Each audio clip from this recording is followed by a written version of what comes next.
izquierdo. ¿Qué nos está diciendo el ventrículo derecho y el ventrículo izquierdo?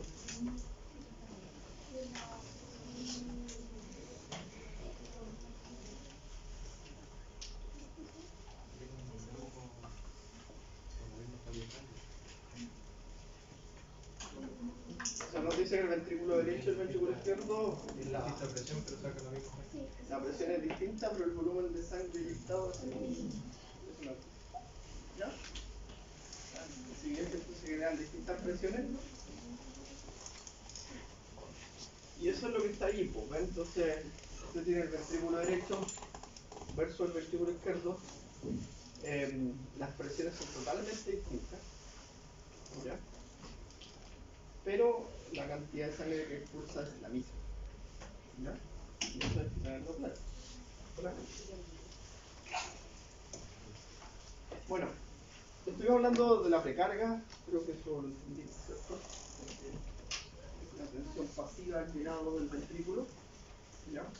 Nosotros podemos incrementar la precarga, ¿cierto? Si básicamente todos los mecanismos que favorecen el llenado cardíaco están como y ahí estaba, ¿cierto?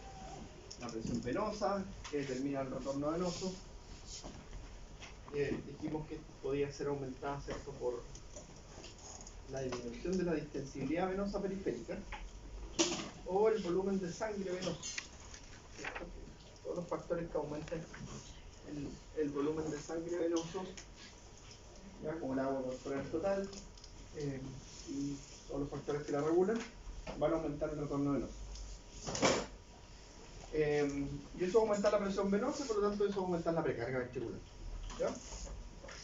La compliance venosa, ¿cierto?, que es ventricular, que es la distensibilidad del ventrículo, que depende de las características del tejido y del músculo cardíaco, ¿ya? O sea, por ejemplo, si el músculo cardíaco en condiciones fisiológicas tiene una distensibilidad adecuada, pero por ejemplo en condiciones fisiopatológicas como en la cardiopatía hipertrófica, la distensibilidad está disminuida, o en la cardiopatía dilatada la distensibilidad está aumentada. Y ahí eso puede generar cierto cambio de la precarga. A eso se refiere, ¿ya? El inotropismo de los atrios, que produce, ¿cierto?, un aumento de la precarga también, ¿cierto?, que esto es menor. ¿Se acuerdan más o menos cuánto era el porcentaje que aportaba el atrio? El 10%. Un 10% del volumen final. Poquito, ¿cierto? Los mecanismos de postcarga, ¿ya? Si la postcarga está aumentada, la precarga también va a aumentar, ¿cierto? Porque el corazón no va a poder bombear toda la sangre, ¿cierto? Entonces empieza a aumentar el volumen sistólico final y hay más volumen al retorno, ¿ya? La frecuencia cardíaca, ¿cierto? A menor frecuencia cardíaca, mayor precarga, el tiempo llenado directamente hasta aquí, ¿cierto? El inotropismo ventricular, ¿cierto? Eso genera una respuesta refleja rápida que, por ejemplo, si el ventrículo tiene menos fuerza de contracción, se va a llenar de más sangre. Y eso en un corazón fisiológico, ¿cierto?, genera una fuerza contractil mayor y regula rápidamente, porque acuérdense que lo que conversamos, que el corazón se encarga de mantener igual el retorno venoso al gasto cardíaco, ¿ya? Entonces, pero una disminución del inotropismo ventricular puede favorecer, ¿cierto?, la precarga, ¿ya? Y los mecanismos de resistencia al llenado, que hablamos, pero son más bien mecanismos intrínsecos, como la estabilidad del pericardio, del espacio pericárdico, de la caja torácica, la presencia de algo en la caja torácica, tumores, distensión del esófago, que pudiese, ¿cierto?, complicar la distensibilidad del ventrículo, ¿ya? Ahora, la elongación inicial de las fibras, ¿cierto?, mejora funcionalmente dos cosas. Mejora la disposición del calcio, porque, por ejemplo, se han descrito en la membrana de la célula cardíaca canales de calcio sensibles a la distensión mecánica. O sea, cuando el corazón se distiende, estos canales se abren. y eso genera una mejor disposición del calcio, hay más calcio. ¿Sí? Y lo otro, ¿cierto?, es que la distensión inicial de las fibras también mejora la afinidad por el calcio.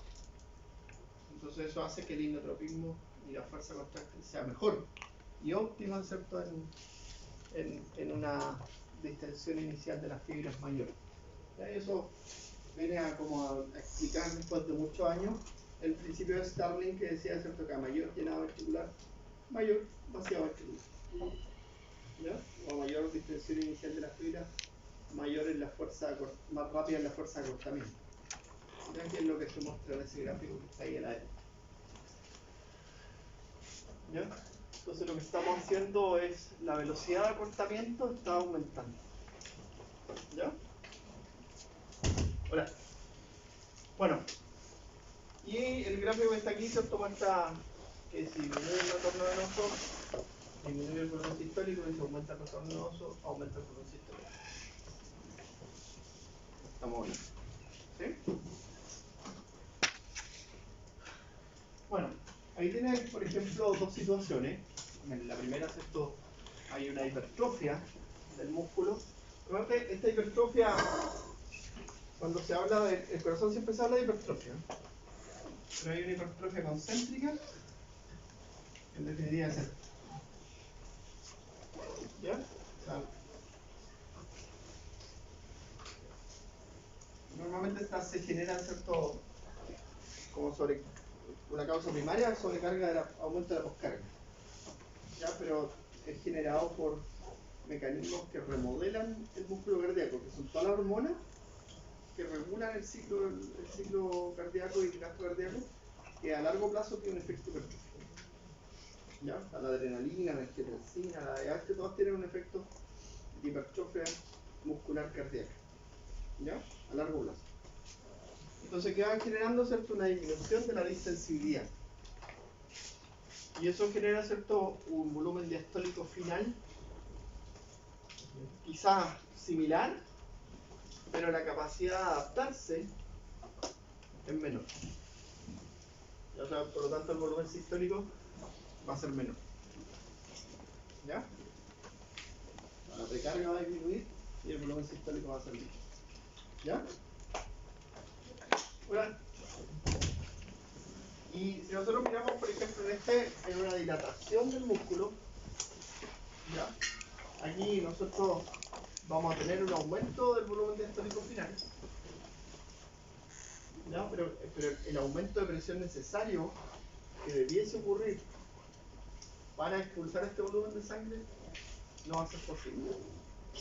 En este caso, cuando vean ustedes esto en fisiopatología, van a ver la cardiopatía dilatada, que es atrofia. Entonces aquí, ¿cierto?, hay una clara disminución del inotropismo. ¿Ya? Entonces, el corazón no es capaz de bombear y hay un aumento de la precarga. Se llaman patologías por sobrecarga de volumen. ¿Ya? Bueno, esos son los dos tipos de hipertrofia cardíaca concéntrica y el de acá excéntrico, pero eso lo van en patología. ¿Ya? Aquí es importante entenderlos como parte del concepto de precarga y poscarga. Entonces la poscarga es la tensión contra la cual se contraen los ventrículos, normalmente, ¿cierto?, se debe a la presión arterial y también, ¿cierto?, influyen el radio de los vasos aórtico y pulmonar. ¿Ya? Si nosotros vemos esta gráfica, cuando aumentamos la poscarga, ¿cierto?, si nosotros aumentamos la poscarga, esta curva se desplaza hacia la derecha y eso hace que el volumen sistólico sea menor y aumente el volumen sistólico final. ¿Ya? O sea, va quedando mayor cantidad de volumen en el corazón. Cuando está disminuida la poscarga, la curva se desplaza hacia la izquierda y nosotros vemos, ¿cierto?, que disminuye el volumen sistólico final y eso hace que aumente el volumen sistólico. ¿Ya? Y eso depende de la presión de la aorta. Aquí está la presión de la aorta cambiando, nada más. ¿Ya? Entonces, el aumento de la presión arterial genera eso, una caída del gasto cardíaco. La hipertensión arterial, entonces lo que tenemos nosotros es una caída del gasto cardíaco por aumento de la poscarga. ¿Ya? En la estenosis aórtica también tenemos una caída del gasto cardíaco por un aumento de la postcarga. En la aterosclerosis también hay una caída del gasto cardíaco por aumento de la postcarga, por disminución de la distensibilidad de la aorta. ¿Lo van entendiendo? Ya.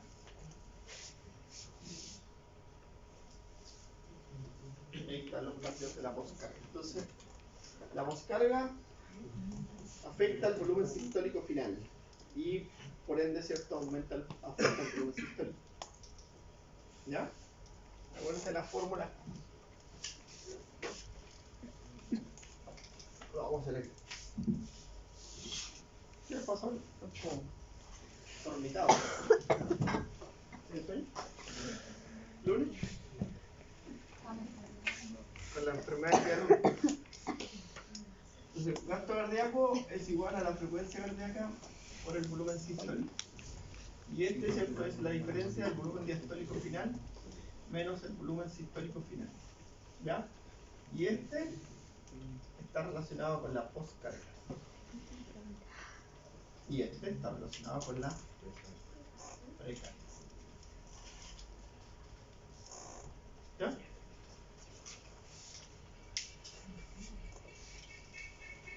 Y la postcarga, la estamos definiendo aquí, ¿cierto? Está afectada por la presión arterial y por el radio arterial de las arterias.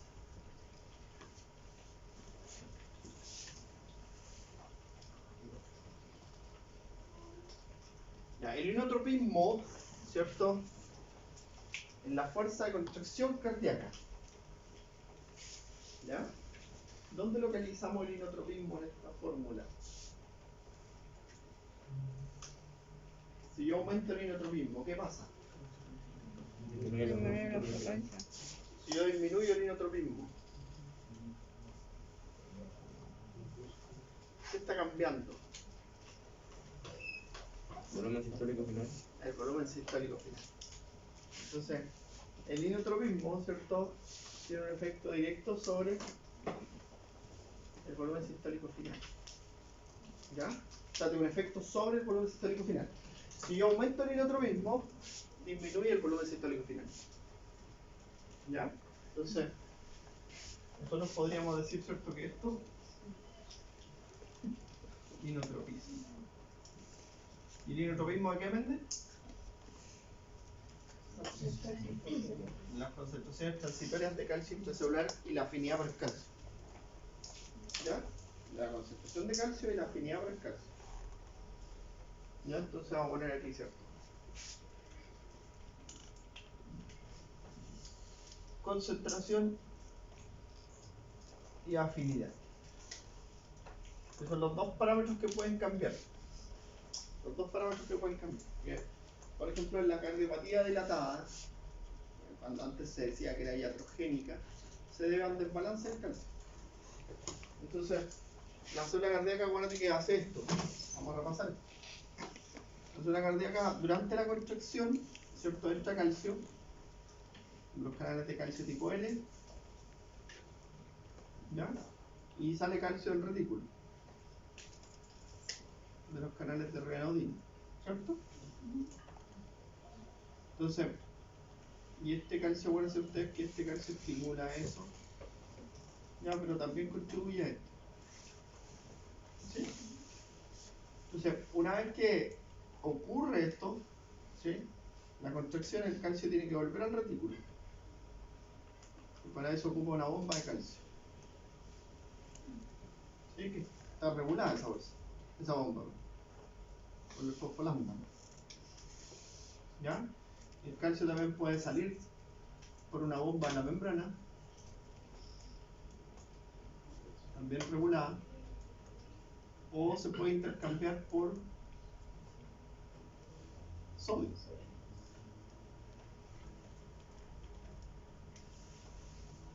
¿Sí? Entonces, mira, si este mecanismo de reciclaje del calcio falla, ¿ya?, el calcio se va a perder. Y ahí eso es como una propuesta o asociación que se ha visto desde el punto de vista molecular de cuando falla este proceso, ¿cierto? Hay una pérdida de calcio selecto celular. ¿Ya? Y ese proceso se puede revertir farmacológicamente, tú lo puedes como detener farmacológicamente. Ya vamos a hacerlo más lento, pero es reversible. ¿Sí? Porque como dice usted que este depende de esto.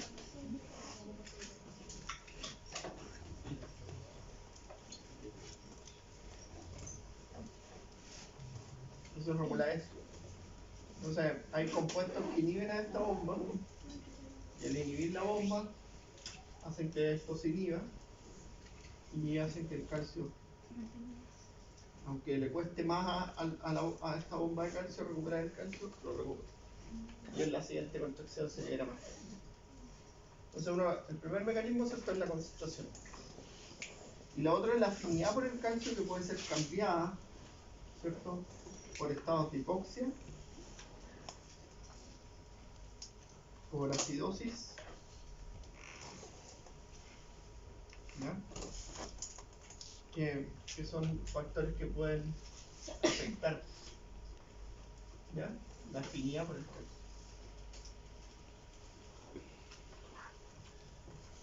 Hay algunos ciertos agonistas adrenérgicos que pueden afectar esto.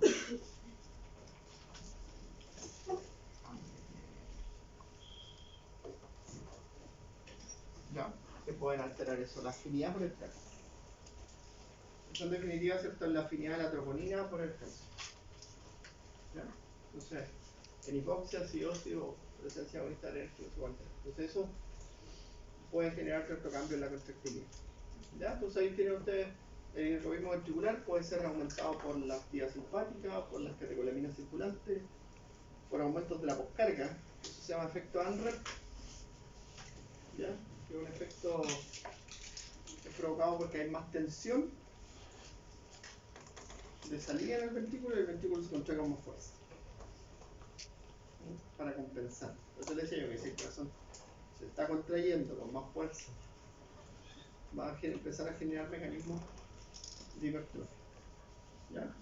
Y lo otro, ¿cierto?, es también por aumento de la frecuencia cardíaca, que eso se llama efecto Bowditch, que es un efecto en el que el aumento de la frecuencia cardíaca genera un aumento de inotropía. ¿Ya? Y tiene ese nombre porque lo describieron nuestros factores. Entonces, si yo aumento el inotropismo, como se muestra en ese gráfico, estoy aumentando el volumen sistólico, pero a expensas de disminuir el volumen sistólico final. Entonces, esta curva se mueve así. ¿Ya? Esto se mueve así. Hacia la izquierda, aumenta el inotropismo y disminuye el volumen sistólico final. Y hacia la derecha, disminuye el inotropismo y disminuye el volumen sistólico final. Así tienen que aprenderse. Derecha, izquierda. ¿Ya?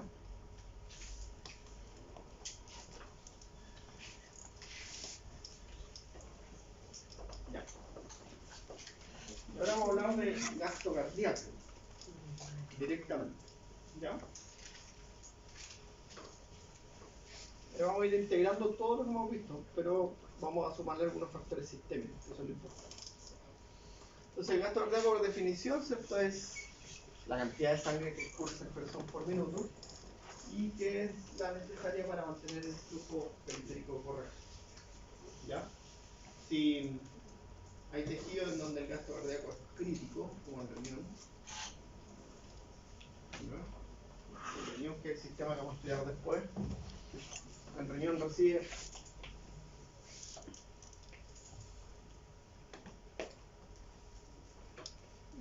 por minuto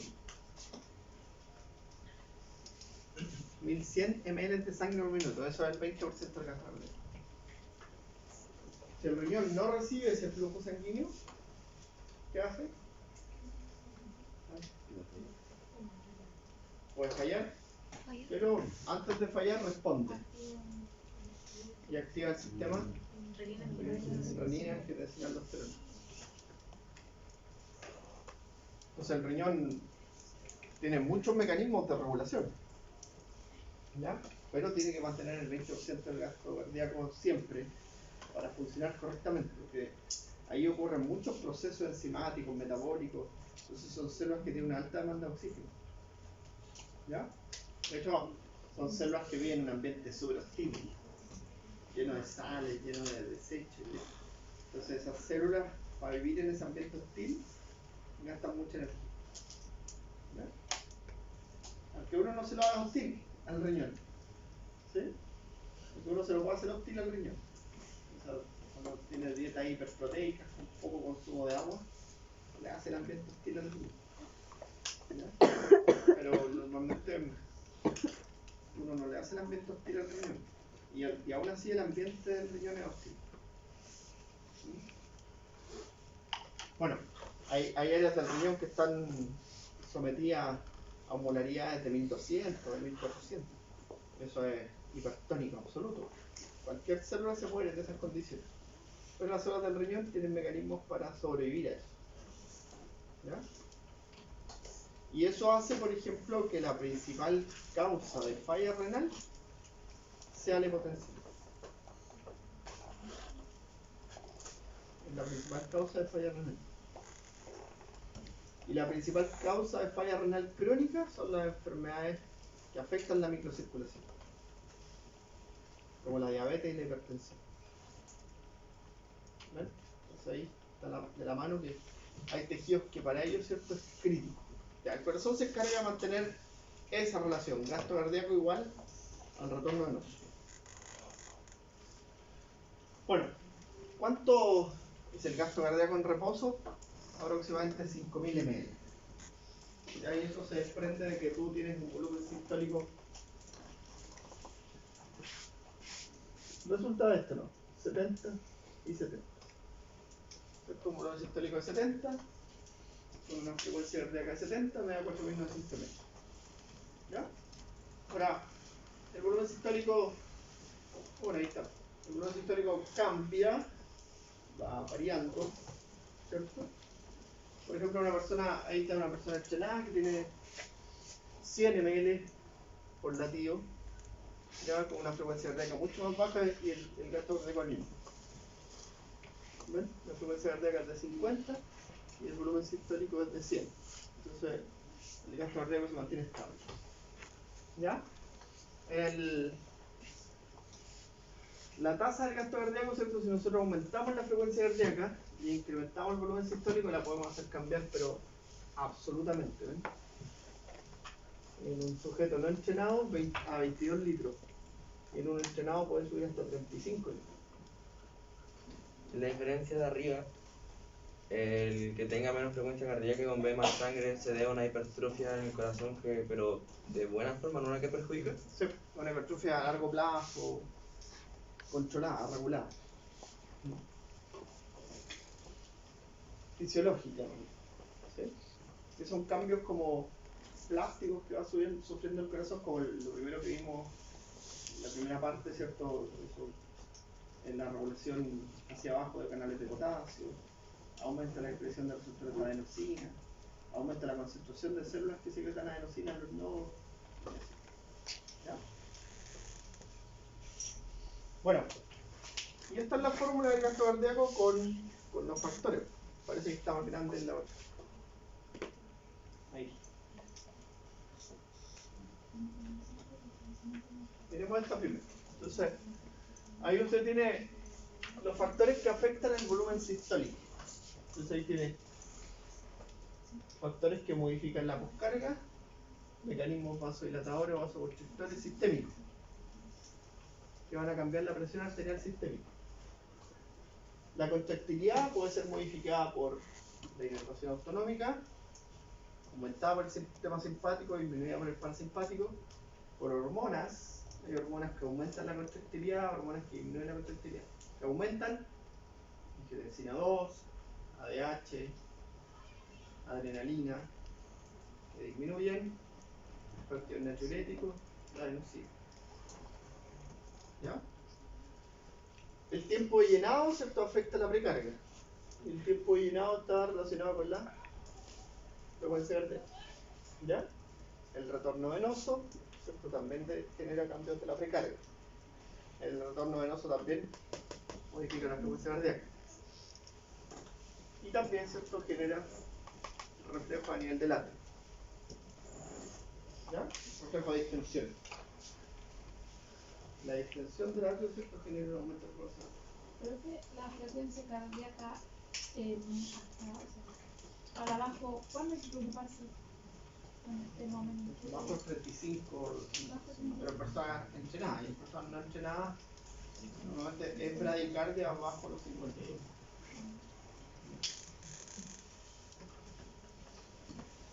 Ya. Ahora, la precarga, ¿cierto? Afecta directamente al volumen sistólico final, ¿ya? Y está relacionada con el volumen sistólico final. ¿Ya? La contractilidad con el volumen sistólico final y la poscarga con el volumen sistólico final. ¿Ya? Todo entiende, ¿cierto? Ya. Y la frecuencia cardíaca, ¿cierto? Es modificada por la inervación autonómica y por las hormonas. ¿Ya? Bueno,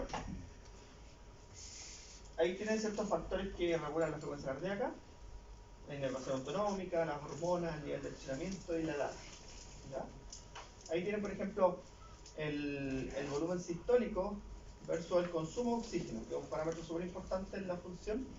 ¿Sí? Si ustedes ven, ¿cierto? Se incrementa el consumo de oxígeno, va aumentando el volumen sistólico. ¿Ya? Y ahí tienen sujetos entrenados, estos son atletas de resistencia, estudiantes sedentarios, ¿ya? Y estudiantes sedentarios después de entrenar. Van mejorando. Y ahí tiene lo mismo, ¿cierto? Para el consumo de oxígeno y la frecuencia cardíaca. Entonces, mira, la frecuencia cardíaca en reposo de un atleta entrenado y cómo va cambiando a medida que incrementa el consumo de oxígeno. Y acá, ¿cuál es la diferencia entre estas dos curvas?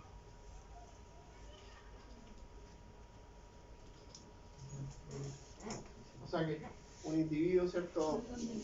Si lo pensamos nosotros a un consumo de oxígeno determinado, ¿cierto? Un individuo entrenado va a tener una menor frecuencia cardíaca versus uno no entrenado, que va a tener una mayor frecuencia cardíaca. Entonces, la posibilidad de adaptación al esfuerzo es menor. Eso es. ¿Ya? Con lo que había explicado anterior, esta hipertrofia fisiológica que se produce en una persona entrenada se puede perder si deja de hacer deporte. Si deja de hacer deporte, lo que se produce es mayor probabilidad de arritmias. Eso, como la evidencia ha ido como mostrando eso. Ya que más probabilidad de arritmias, más probabilidad de enfermedades cardíacas en general. ¿Ya? Pero normalmente es cuando hay un cese total de actividad absoluto. ¿Ya? Bueno, ahora mira, el gasto cardíaco, ¿cierto? Determina la presión arterial media. Este es el esquema más sencillo del mundo, pero que entiende todo, que explica todo. Determina la presión arterial media, que es la fuerza con la cual se distribuye la sangre por toda la red arterial. Y quien regula esa irrigación de los tejidos es la resistencia vascular periférica. ¿Ya? O sea, todos los vasos sanguíneos periféricos tienen un mecanismo de resistencia regulado por las arteriolas. Las arteriolas son clave en este proceso. La arteriola es donde desaparece la onda de pulso, donde la presión se transforma en cero y la arteriola puede regular el flujo. El cambio, ¿cierto?, en 1 del radio de la arteriola disminuye el flujo 16 veces. ¿Ya? Entonces, bueno, y después, ¿cierto?, la presión venosa central es la que regula el retorno venoso. Y la regulación venosa ya la hemos conversado, ¿cierto?, las bombas musculares, el movimiento respiratorio, el volumen de sangre, la tensión venosa. ¿Sí? Mira eso. Entonces, el volumen sistólico, ¿cierto? El volumen diastólico final menos el volumen sistólico final. ¿Sí? Entonces, si aumenta la precarga, aumenta el volumen sistólico por aumento del volumen diastólico final. Si aumenta la poscarga, disminuye el volumen sistólico por aumento del volumen sistólico final. Si aumenta el inotropismo, aumenta el volumen sistólico por disminución del volumen sistólico final. Ahí está el resumen de lo que estudiamos hace un rato. ¿Sí? Ya. ¿Bien?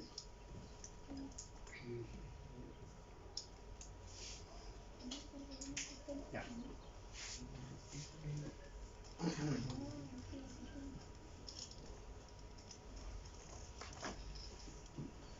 Bueno, ese aproximado el gasto cardíaco, ¿cierto? Porque obviamente va a depender de cada individuo.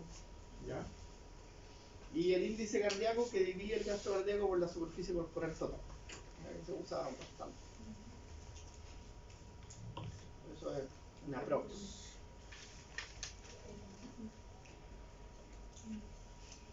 Entonces, el gasto cardíaco, ¿cierto? Puede ser modificado por varias cosas.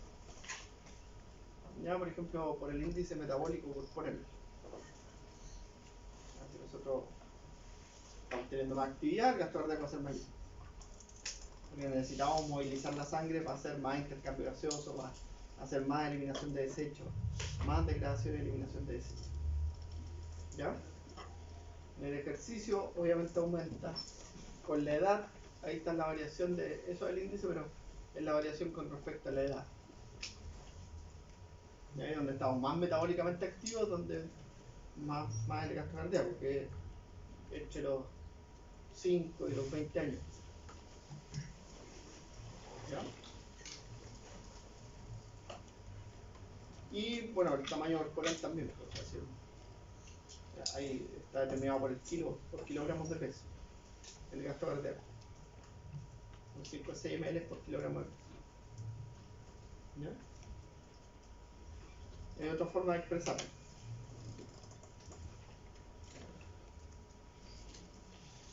Mira, ahí está, por ejemplo, el cambio de la función cardíaca en el ejercicio. Entonces, en reposo, y estos son trabajos, están en kilos, ¿ya? Trabajo se mide en watts. No sé si está watts, no está watts. Pero es como aumentando la carga. ¿Ya? Si nosotros miramos el uso del oxígeno, ¿cierto? ml por minuto, cambia absolutamente.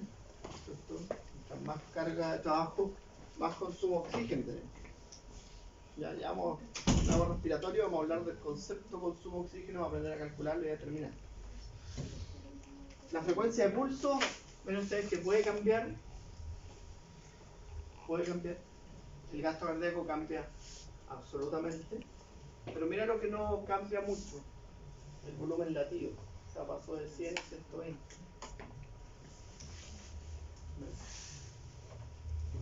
Incluso como disminuye. La diferencia arteriovenosa a oxígeno, que tampoco cambia mucho. ¿Ya?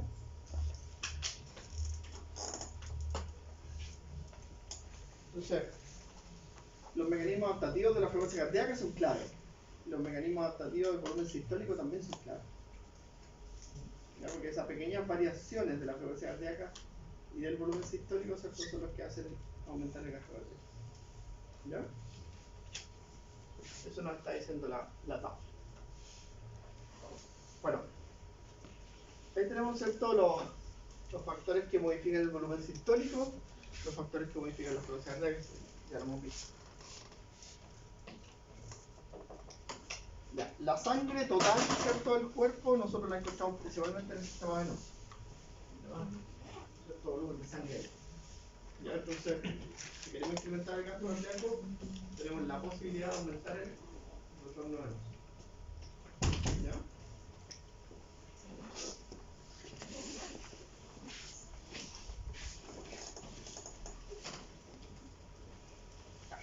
Miren,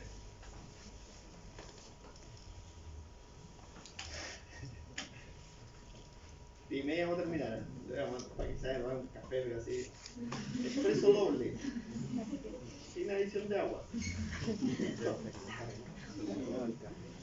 Y a la 11 nos juntamos en anatomía. ¿Ya? ¿Cómo se dispone? ¿Venimos a Lo que puso el profe Roy, pero el profe Roy no está. No, no sé. Es que el profe No debería estar con el el profe nos mandó todo lo que íbamos a hacer. ¿sí? Pero no era la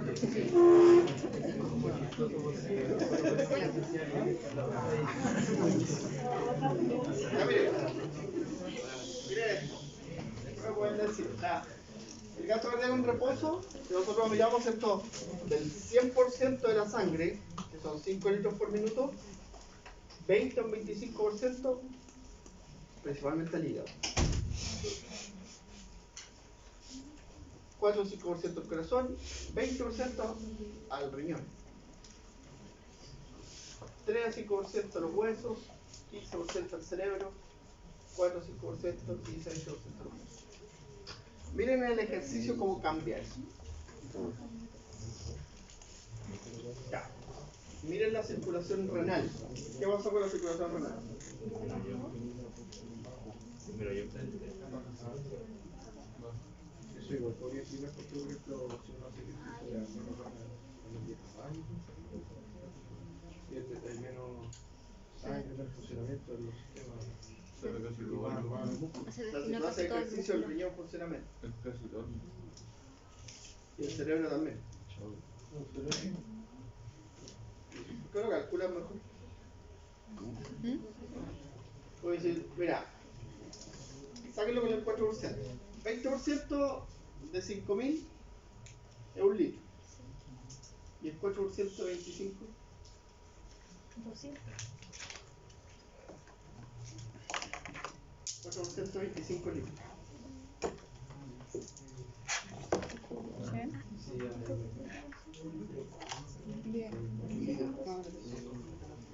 Un litro. Es 1 litro. Por ahí va. Entonces, mira, a pesar de que cambia el flujo sanguíneo hacia el órgano principal que se utiliza en el ejercicio, entonces la musculatura esquelética, el flujo sanguíneo renal, cerebral y hepático permanecen constantes. Todos permanecen constantes en los órganos vitales. No puede ser que tengamos menos flujo de sangre. Y el corazón aumenta. ¿Ya? Ahora mira, esto si lo miramos así general, tiene explicación por la microcirculación. Por eso. Por ejemplo, vamos a ir de aquí para allá. En el músculo y en la piel, los mecanismos de regulación de la microcirculación son metabólicos. O sea, si aumenta el metabolismo, aumenta el flujo sanguíneo. ¿Ya? Porque hay varios mecanismos de regulación de la microcirculación local. En ellos, ¿cierto? En el músculo es metabólico. O sea, si el músculo tiene más actividad, produce más desechos metabólicos, y los desechos metabólicos son los que inducen la vasodilatación en el músculo. Ya el lactato, el CO2, todos esos desechos metabólicos que se producen en la actividad producen vasodilatación. ¿Ya? También hay un aumento que se llama hiperemia isquémica, que es por la contracción del músculo. Durante la relajación aumenta el flujo. ¿Ya? Durante la contracción disminuye el flujo y durante la relajación aumenta el flujo. En la piel y el músculo eso funciona perfecto. En el cerebro, en el riñón y en el hígado son mecanismos de autorregulación del flujo. Entonces, cuando veamos el riñón, hay una gráfica del riñón que es súper interesante. Tiene la presión arterial así. ¿Ya? Otro. Y el flujo sanguíneo del riñón.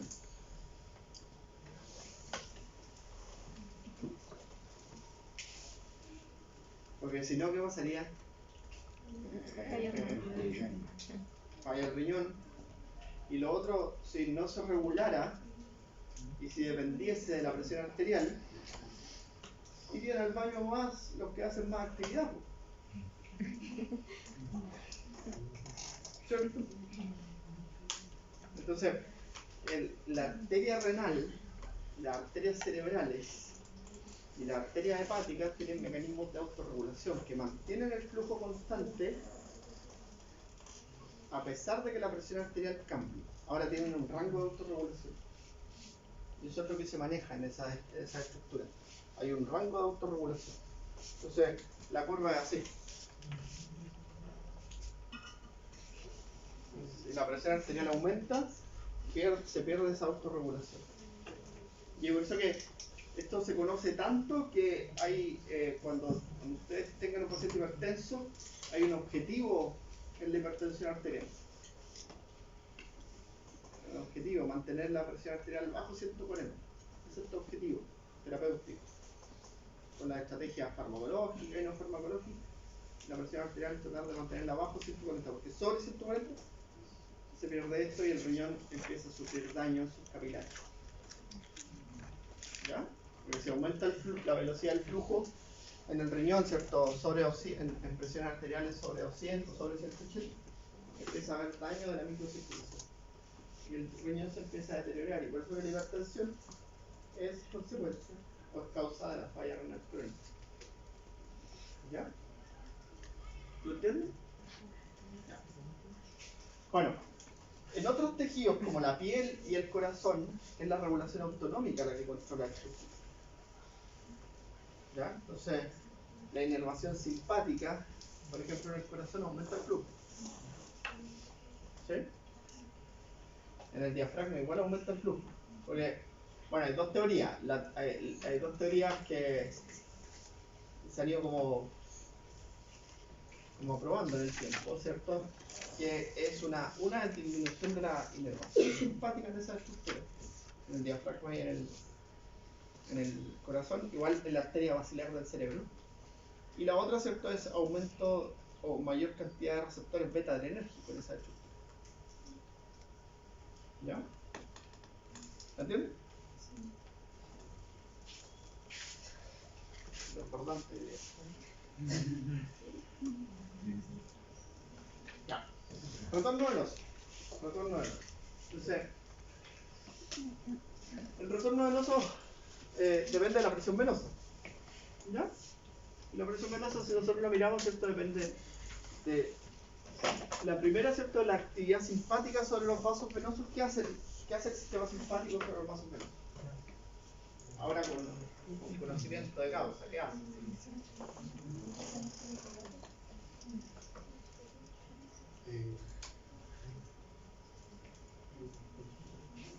La adrenalina principalmente, porque no, la adrenalina no hay mucho, ¿cierto? Adrenalina libera la sangre. Eso, dopamina libera la sangre. ¿Sí lo que hace? ¿Las venas pueden tener vasoconstricción? Ya. Vamos de nuevo entonces. ¿Cómo se llama el concepto ese? Nicolás, ¿lo escucho? ¿Ah? ¿Ya? ¿Y ese era?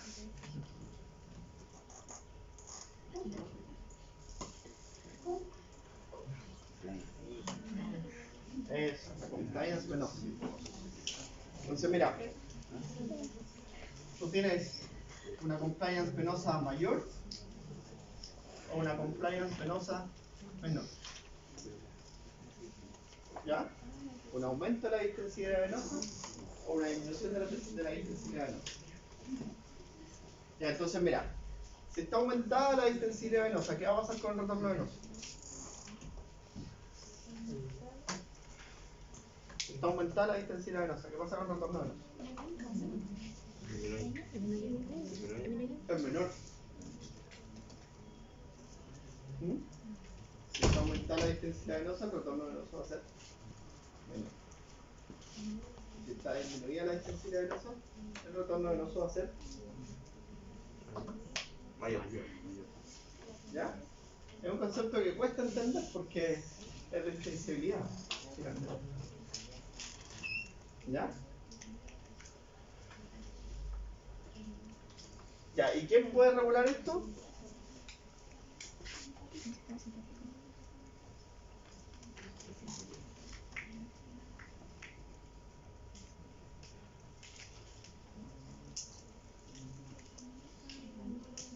Las que están circulantes. ¿Ya? Y en menor cantidad la noradrenalina.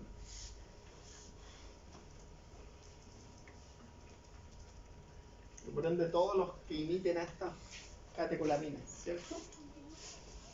Ya.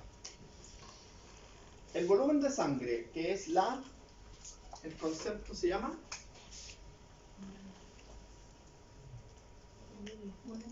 volemia. Ya. Entonces la volemia, nosotros tenemos factores que aumentan la volemia. Ya, el agua corporal total, ¿cierto? Las hormonas.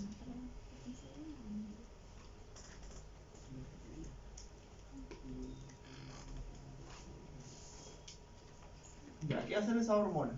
La angiotensina 2, ¿qué hace para aumentar la volemia? ¿Tiene líquido? La angiotensina 2 retiene agua,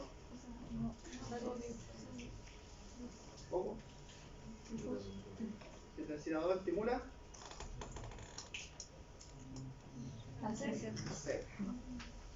Por eso tú quieres más agua, tienes más agua y aumenta el retorno venoso. ADH hace dos cosas, retiene agua y sales. ¿Sí? Retiene agua en el túbulo colector y sales en el asa de Hale. ¿Ya? ¿Y la aldosterona? Retiene sales. El efecto mineralocorticoide que lo comparte con el cortisol. ¿Ya? Retiene sales. Ya, y la volemia, ¿cierto? Disminuye cuando disminuye el agua corporal total. ¿Y quién puede favorecer esto? Hormonas, péptido natriurético atrial. ¿Ya? ¿Qué hace eso? Péptido natriurético atrial. ¿Ya? ¿Qué es? Natriurético, como nuestro diurético natural. ¿Ya? Y también, ¿cierto? Los diuréticos. Ustedes, no es malo que lo incorporemos porque para allá vamos, ¿cierto? Los diuréticos. Porque los diuréticos lo que hacen es eliminar sales para eliminar agua. ¿Ya? Y disminuir la volemia. ¿Sí?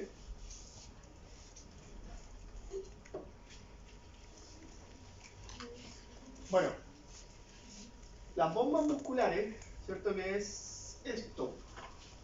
El esquema aquí. Eso. ¿Ya? Que es la construcción de la musculatura, ¿cierto? Que hace que las venas profundas que tienen estas válvulas, ¿sí? Muevan la sangre en una sola dirección. Pero es que la adenosina en el caso de la volemia. Es que la adenosina tiene un efecto más bien directo en el corazón, ¿sí? De disminuir la frecuencia cardíaca. ¿Ya? Ahora, a nivel periférico, lo que hace, ¿cierto? Aumenta la tasa de filtrado glomerular y aumenta la diuresis, pero el efecto es tan corto de la adenosina que tiene más bien respuesta local. Ahí no se considera.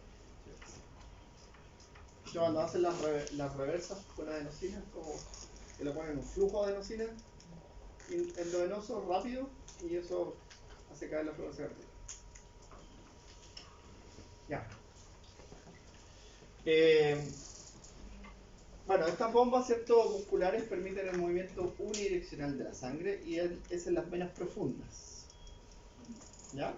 En las venas periféricas uno de repente piensa el efecto de los varices, de las tortuosidades venosas que son periféricas. Ahí no se ve, ¿cierto? Eso más bien tiene que ver con la termorregulación, no con otra cosa. ¿Ya?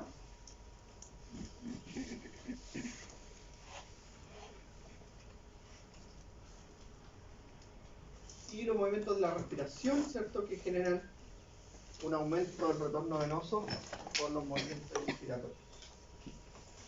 ¿Ya?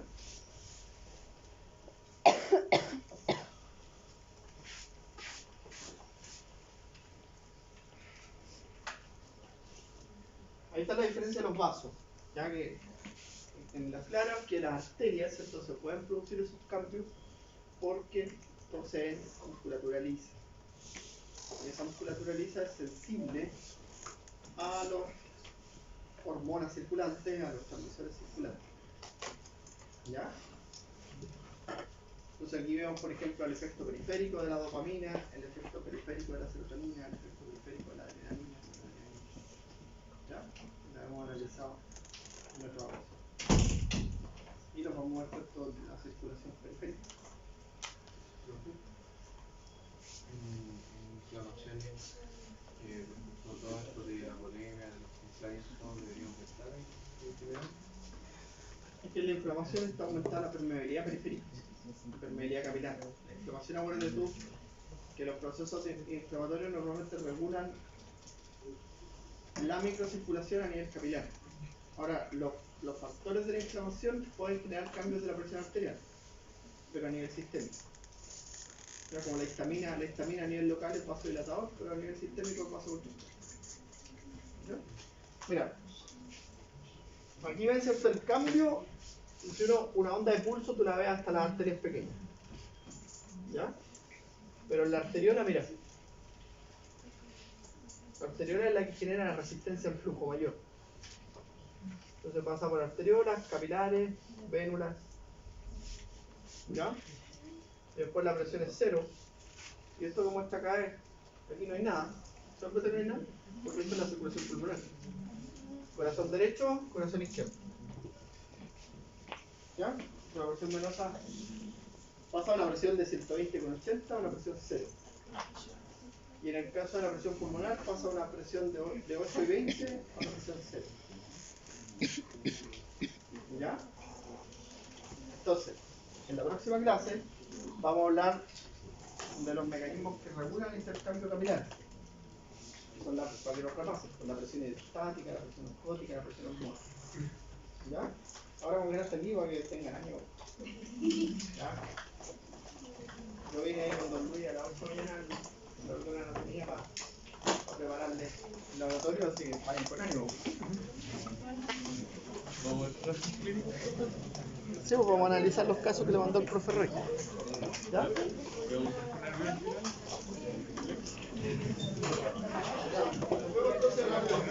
¿Ya?